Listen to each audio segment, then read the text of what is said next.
Velasquez. Quick look on the house to house relationship of the chart of Al Pacino, right? So what I will be doing is looking at certain house points and the house lord, you feel me, and showing how you can disattain, good amounts of information astrologically just by, a particular house lord, you feel me, without getting too deep into aspects of, without getting too deep into, I guess you could say the nakshatra or, you feel me, the D80 charts, and all the divisional charts and all the different things that a person can get caught up in Vedically. Like we just looking at that. The houses and the house lords, you feel me? So this is Al Pacino. This is an old nigga. I'm not a full old nigga yet. I'm a 90s baby. That's old young nigga status as of now, right? But Al Pacino, he's a genuine old nigga, right? Al Pacino, I think he like 84 or something as of now. You feel me? I'm pushing 30. This shit dangerous. This is about, I ain't gonna lie to you, nigga. Hey, nigga, this. Hey, nigga, all the bullshit I was saying about old niggas and niggas in their 30s in my early 20s, you feel me? I seek forgiveness. You feel me? I really do, boy. This shit, goddamn, a nigga pushing 30. This is, but anyway, let me get to it. So the house to house relationship, right? Let's take the third lord for instance. So third house, third lord. He has Rahu in the third, which is strong. You know what I'm saying? Which is very much so strong. But let's look at the third lord, right? The third lord is debilitated and it's with Ketu and Pisces. Now, third house, it represents, brothers, siblings, associates, friends. It represents hobbies, you know what I'm saying? Interests, uh, activities, your likes, you know what I'm saying? Your subconscious programming or what your mind likes to be attached to, right? So, when you see the third lord in a debilitated state, especially the third lord being Mercury in Pisces and whatnot, automatically off the top of my head, I thought addiction. You know what I'm saying? Drug addiction, drug abuse, you feel me? Cause Mercury in Pisces is trying to escape the world. It's frantic, you know what I'm saying? It's mentally unsound. It's not able to necessarily gather its thoughts or find sense of comfort within the physical present reality. It probably can find like a hard time trying to manage and be responsible for the self. It's looking for an out. It's looking for an escape. And drugs are pretty much one of the main ways uh, we as a normalized society, at least in this particular time, right? Uh, Drugs are one of the main ways that we find to escape, right? So when I seen this, I automatically thought like he battled with addiction and depression just off the third lord alone. Not only that, third lord, like I said, it represents friends. It represents brothers. So I also thought, you feel me, if it wasn't him, which I felt it was him, but if it wasn't him, he could also be dealing with these type of individuals as having them as friends or and associates. And with the excuse me, with the K2 aspect, it'll show that harsh lessons and forced separations or loss will come from uh these individuals or this area of life, right? So losing friends in a harsh manner to just separation of some sort or even death, you know what I'm saying? Because Mercury, uh, K2 and Pisces can represent, you feel me, a forced detachment, a harsh death of some sort, and things like that, right? So when I looked into I seen the chart first and then I went to confirm because I don't know this nigga's life details. I know he played in Scarface. I know he said say hello to my little friend. You feel me? And that's pretty much all the fuck I know about Al Pacino. I swear to God, that's pretty much all I know. You feel me? His other movies and shit, I ain't had no idea about him. You know, I ain't know the nigga aura or how much aura he really had beyond Scarface. You feel me? All I knew was Scarface. Say hello to my little friend. That's it. But looking into the details of his life, uh, and these are just some things that I looked up. I can't find the exact tab. This is the tab. This is the tab. So yeah, he dealt with addiction. He dealt with addiction up until he was like age 37 or whatnot. He's been clean for over 40 years, so he's 84 now. So like, yeah, he's been clean for over 40 years, but he was dealing with serious addiction, like serious, you know what I'm saying, to the point he was going to AA meetings and all that. But let me read through this. Dabbled with drinking at age 9, so at a young age, you feel me, you drinking, which is wild. Started smoking marijuana at 13. I guess you know most niggas in the hood start smoking at a young age, so but I mean, still, in reality, it's fucking wild to be 13 and smoking. You know, and he lost two of his closest friends to drug abuse. So, like, Third Lord is in a bad state. It's conjunct K2, which signifies that forced loss of separation. You feel me? This is shown by this particular alignment alone, right? Past battles with addiction. You say he recognized his issues stem from using drugs and alcohol to cope with his sudden rise to fame and the negative reputation he garnered from snubbing interviews, opportunities, and skipping award shows. It's deeper than that, you know what I'm saying? It's Hollywood. Yeah, and the third Lord as well. The third Lord is like what you feed the mind and what starts to condition the mind. And that's why I call it subconscious programming. So if you like to watch a particular TV show, or if you like to watch a particular podcast, or if you like to read a particular line of information, like some types of books or whatever you genuinely like to investigate or engage within, is going to have, you feel me, imprints within the mind. It's going to condition, you know,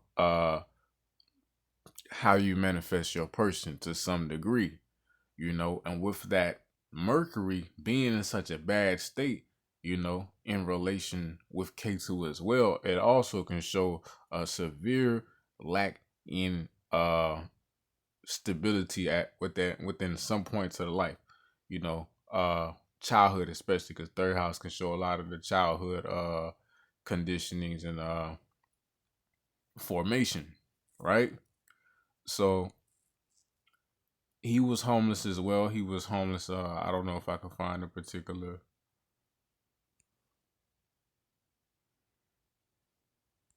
Can I find a particular tab? I think it's it right here. 1 second. Shit. Early life.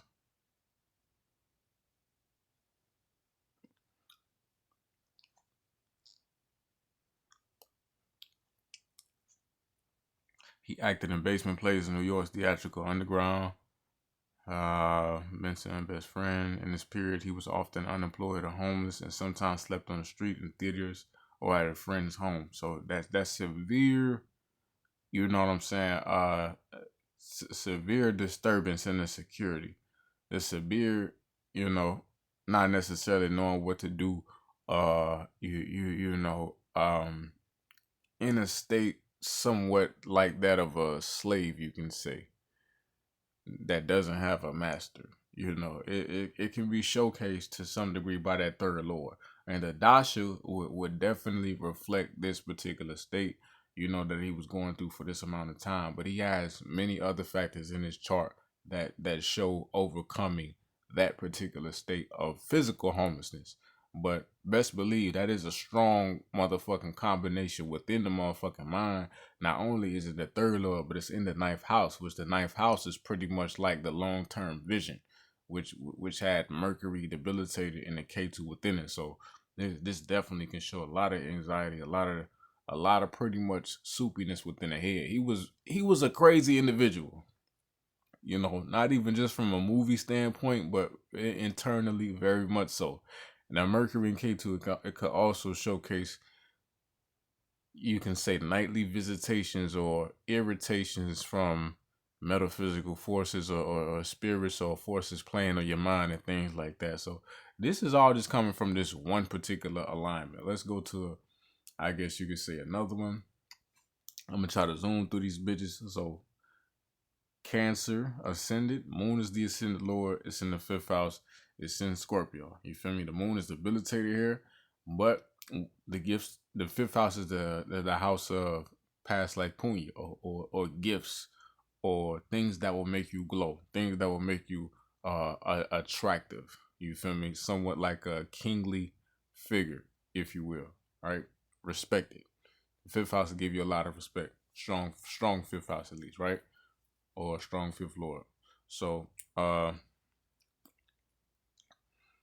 with the moon being in the fifth, it pretty much he pretty much embodies the persona or the reasoning behind the persona of his Scarface role, his Godfather roles, and you feel me, all these roles in a nutshell. Because Scorpio, especially the Jyeshta Nakshatra, that's that Lord Indra type of capture or a personality.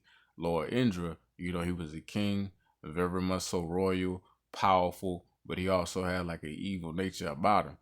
Power hungry, corrupt, criminal activity, possessive, willing to do underhanded shit to win at all costs. And you feel me? That's pretty much Scarface, you know what I'm saying? Like Kingpin, like, drug overlord or whatever the fuck you want to call it, mafia nigga, all that. Like it deals with criminal activity, organization type shit, you feel me? And that's perfectly showcased by the Ascended Lord being positioned in the fifth house, which the fifth house, it represents the cinema and the arts as well. So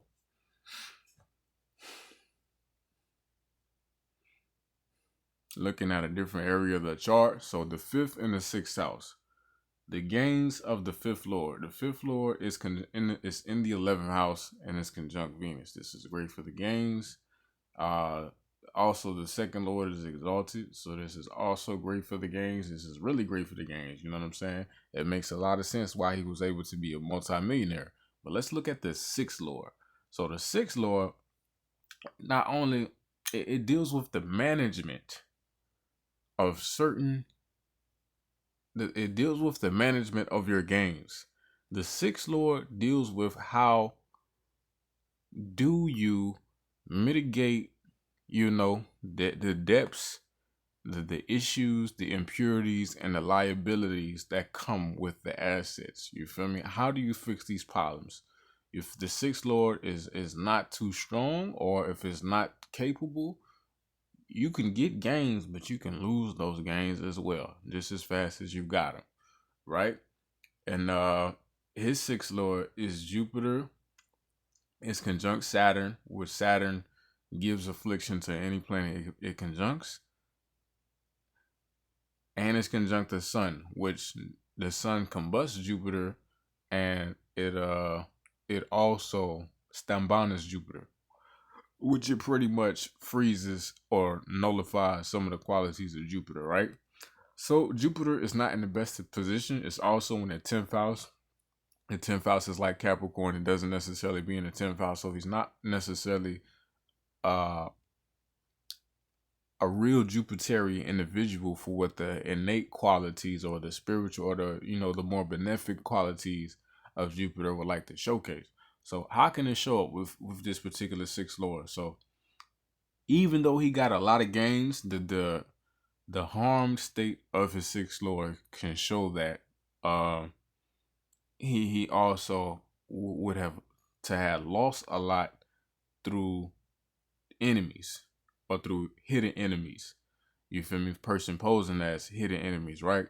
Which is indicated by the sixth lord, you know, uh, through litigations, through lawsuits, through having to deal with, you feel me, depths and complicated court situations that he pretty much didn't necessarily care to put his own mind and attention towards handling and making sure shit was straight. Plus, he has a debilitated Mercury, so he doesn't necessarily have the mental energy or capacity to handle things in that fashion anyway. So, this particular sixth lord in relation to, the natural debilitated state of Mercury, it can showcase that, it can showcase a lot of loss, a lot of debts, a lot of lawsuits, you feel me, a lot of court processes and litigation, a lot of shit that's, you feel me, just like a fucking a slow burn, you feel me, just a fucking irritation of some sort.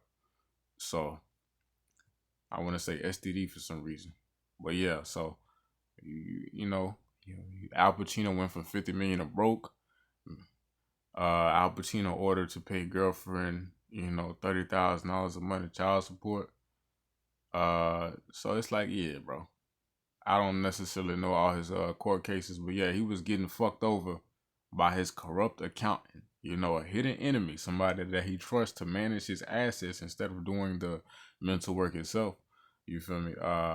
And that's how he get fucked over. That's how a good number of actors often get fucked over. But that's just shown by the harsh challenge that comes with his particular sixth lord. His ninth lord, right? His ninth lord is Jupiter as well. His ninth lord, like I said, is inflicted by Saturn, and it's inflicted by, the sun. When it's coming into contact with Saturn in the 10th, this can give somewhat of an atheistic outlook on your belief, your higher belief, your dharma, connection to God, or whatever you want to call it. Now, the sun will give an innate connection to the God or the Most High, these particular things. You just believe in it to just believe in it, which he grew up Catholic and he claimed to believe in that as well. But, he said he had a near-death experience and it kind of made him question, like, you feel me, if there is an afterlife or an after reality of some sort. He said he saw nothingness. You know what I'm saying? He didn't come into contact with any experience. You feel me? And pretty much gave like an atheistic response and whatnot. It wasn't the most religious of individuals, or it wasn't the most devoted individuals within his lifetime. He was more so devoted to his money and devoted to his career, which can be showcased by Jupiter, the ninth lord, being posited within the 10th house. You're not concerned with higher faith or dharma or belief or anything of that nature. You're more so concerned with material reality and how to crystallize the mastery of what's here and now, how to take it to its highest heights. You feel me? Which I guess you could say his acting career was his highest focus, right? Not necessarily a God concept or anything like that. But yeah. Let's see.